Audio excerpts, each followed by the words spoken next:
Hello, and welcome to USA Today's The Excerpt. I'm Dana Taylor. In May, President Donald Trump shared his vision for protecting the U.S. from the threat of nuclear strikes by drones and ballistic, cruise, and hypersonic missiles. The idea? A golden dome which would cover the country with 3 layers of air defenses. Following the launch of missiles in Iran, the idea of having a robust defense system here at home is getting more attention. Here to share his insight on missile defense and nuclear deterrence is Tom Karako, Senior Fellow at the Center for Strategic and International Studies. Thanks for joining me, Tom. Great to be with you. What is the architecture of a national missile defensive system or Golden Dome look like? Would this be primarily space-based technology, or is there more to it than that? Yeah, there's certainly more to it than that. And again, it's important to keep in mind that we have a handful of systems already in place today to defend the United States against especially the rogue state ICBM threat in particular. That's called the ground-based mid-course defense system. But you specifically asked about the architecture. And so I think it's important to kind of recognize there that there's a number of sensors. There's space sensors. There's lots of ground-based radars. And the very beginning of the kill chain here is the detection of a missile launch, the tracking of that, the figuring out, is this a threat and where is it going? That's primarily a sensor and computing kind of a problem. And then figuring out, okay, we have certain interceptors. How does one create a fire control solution? How does one tell them where to go, at what moment to be at a particular point in space to kill this thing? And then, of course, we have the ground-based interceptors up in Alaska that are there to kill this. But as you note, this is not just about the rogue state ballistic missile threat. As we've seen in Ukraine and the Middle East, there's all kinds of other threats. And so I would say that the Golden Dome initiative that was in that executive order from January is long overdue. These are weapons of choice, as we see again on a daily and weekly basis in these various global conflicts.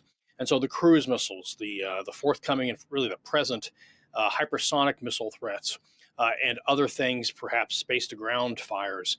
Lots of these things, in addition to the UAVs that are plentiful and proliferated, all of these things are threats that we have become accustomed to seeing over there. But these are things that are going to, unfortunately, be coming to a theater near you, to us in our homeland as well. And so the kind of Operation Spiderweb kind of thing that Ukraine did, putting things into Russia, we have to imagine, it's not going to take a whole lot of imagination to imagine those kinds of attacks applied to, for instance, our military bases or our ports, our airfields, and things like that. So everybody has to look up. We can't take air superiority for granted anymore. And so it's going to be a spectrum of air and missile defense capabilities to contend with this spectrum of air and missile threats.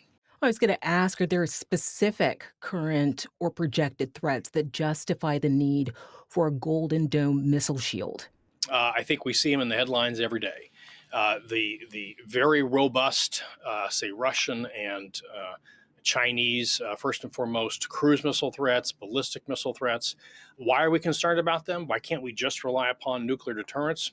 The answer is the availability of non-nuclear strategic attack, the kinds of things that a country might think they can get away with, short of a nuclear reprisal. That's sort of a big problem now. And again, the last several national defense strategies for both the Biden administration and the previous Trump administration identified China and Russia as our principal challenges. We're not dealing with the rogue states first and foremost. Counterterrorism is not our top priority at the moment. It is fundamentally the major near-peer threats from the bigs that we have to worry about. And again, missiles are weapons of choice. They are not a boutique problem. They are not a future problem. It's very much a today problem. The idea of mutually assured destruction rose during the Cold War between the U.S. and Russia. The theory that should either side strike first, they too would be annihilated proved to be effective. How much of a deterrent is American might? The paradigm that I think serious defense planners, again, on a bipartisan basis, really over the past decade plus, have come to is that while it's important to have that deterrence by punishment, whether nuclear punishment or otherwise, that the threat, again, of that non-nuclear strategic attack is so significant based on the supply and the demand globally for these precision-guided munitions that can have very serious effects without any nuclear weapons at all. That problem set also requires the prospect of deterrence by denial, which is to say, denying an adversary their objectives, not just blustering or threatening to respond if they should attack. We've recently seen the limitations of Israel's Iron Dome. Some Iranian missiles have successfully pierced Israel's air defense systems. Can you break down how the Iron Dome works, what went wrong, and if the proposed Golden Dome can mitigate those risks? Hmm.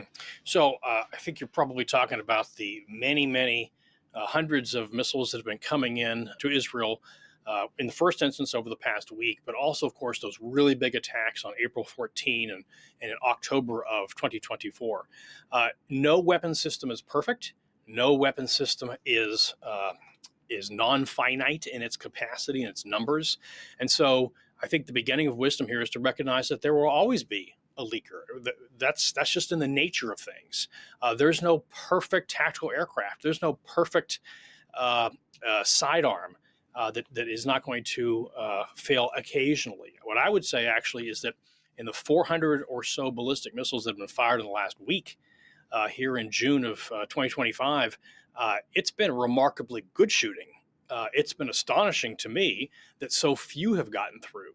And then likewise on April 14 of last year, when something like 550 plus projectiles coming at Israel simultaneously from multiple trajectories, from Yemen, from Iran, from other places, UAVs, cruise missiles, and ballistic missiles, all designed to arrive simultaneously. It was, I think, nothing short of a miracle that as many were intercepted last year as they were. So what I would say is that Israel's layered defense, of which the Iron Dome system is just one layer, in fact, the lowest layer, most of the big things are either going to be caught by the Arrow family of interceptors, the Arrow 2, Arrow 3, or David Sling for some of the kind of medium range stuff. The Iron Dome system per se is not going to be engaging the long range threats. It's also important to note that the United States has been engaged in the Red Sea operations and in the direct defense of Israel. The United States has two THAAD batteries deployed in Israel right now, and they have been busy. They have been busy shooting down a number of these threats. So it's very much a combined operation between the United States and Israel in terms of taking out these longer range threats. But you're right. There was a couple weeks ago, I think at least one major missile that got through before the current kerfuffle. And again, I see that as primarily in the nature of things. Nothing is perfect. The good news is, of course, that we're talking about the non-nuclear attack as opposed to nuclear attack. And so that's, I think it's important to put that in context. And what impact could the creation of a missile shield have on our relationships with both our allies and adversaries? Are there takeaways here from Israel's Iron Dome? Here again, I think it's important to contrast especially the caricatures of the Cold War about, let's just say, Reagan's aspirations on SDI, Strategic Defense Initiative. In that context, there were some allies that were hypothesizing, well, what if the United States comes up with some impenetrable shield? What's their interest and commitment going to be on an extended deterrence level for coming to the aid of, say, the European allies? Well, there's a couple problems with that. One is nothing is perfect. And I think those kind of assumptions get way ahead of the capability gap. What I would say is, in practice, the prospect of even a limited degree of protection, say for the U.S. homeland, is first and foremost bolstering American and allied broad defense and deterrence commitments. If you're able to be blackmailed, if you're able to be coerced, if you're able to have your military forces decapitated because you don't have any kind of deterrence by denial active missile defenses, that's a problem. That's a problem for your deterrence and extended deterrence commitments globally. And this is why the demand signal for active air and missile defense, this is no longer an American idiosyncrasy by any means.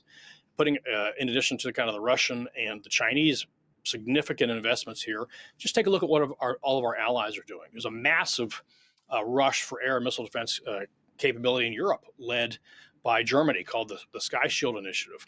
But Poland, Sweden, the Swiss, and probably the United Kingdom here soon as well.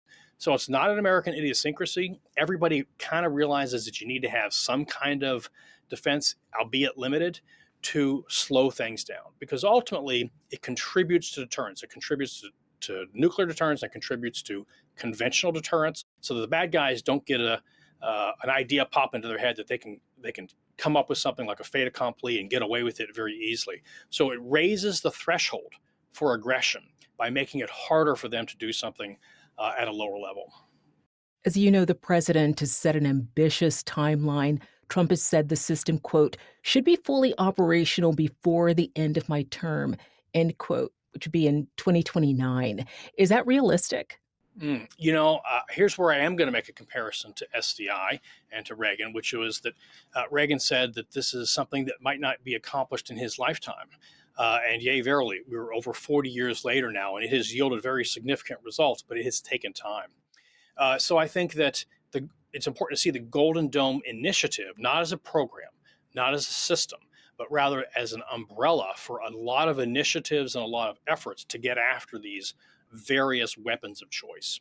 And so it's going to be an ongoing thing. You'll probably see them snap the chalk line and say at the end of the term that there's some kind of defensive capability.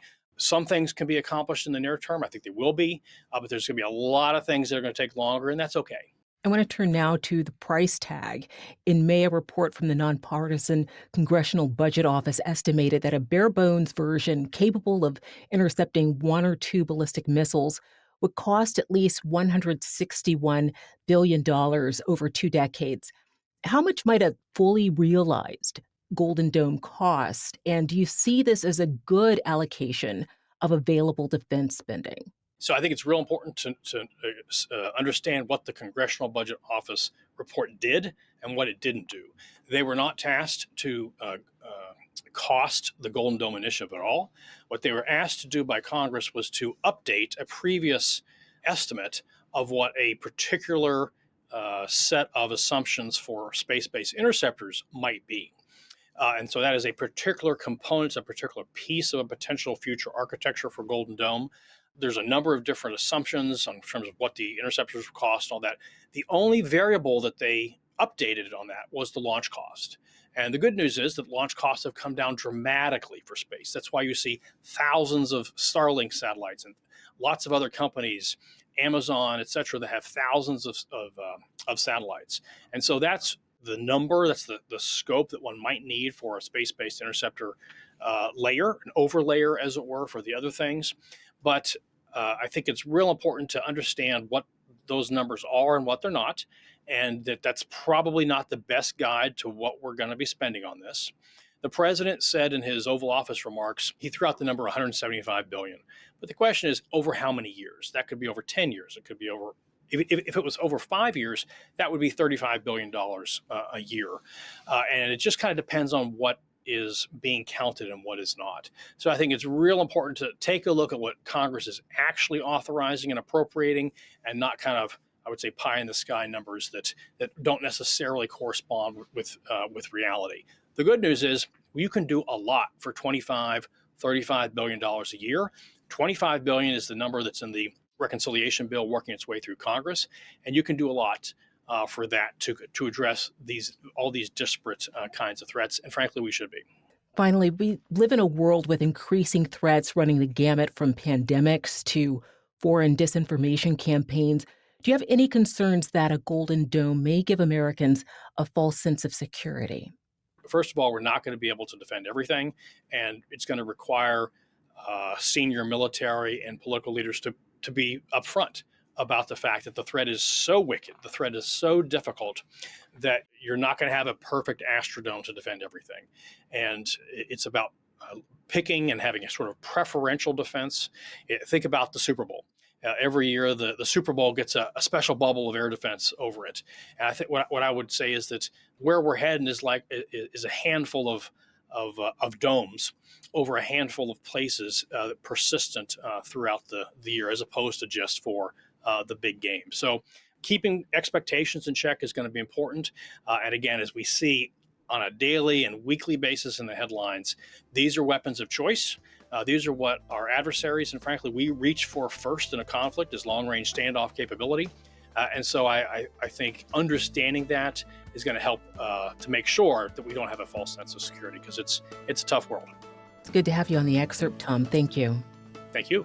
Thanks for watching. I'm Dana Taylor. I'll see you next time.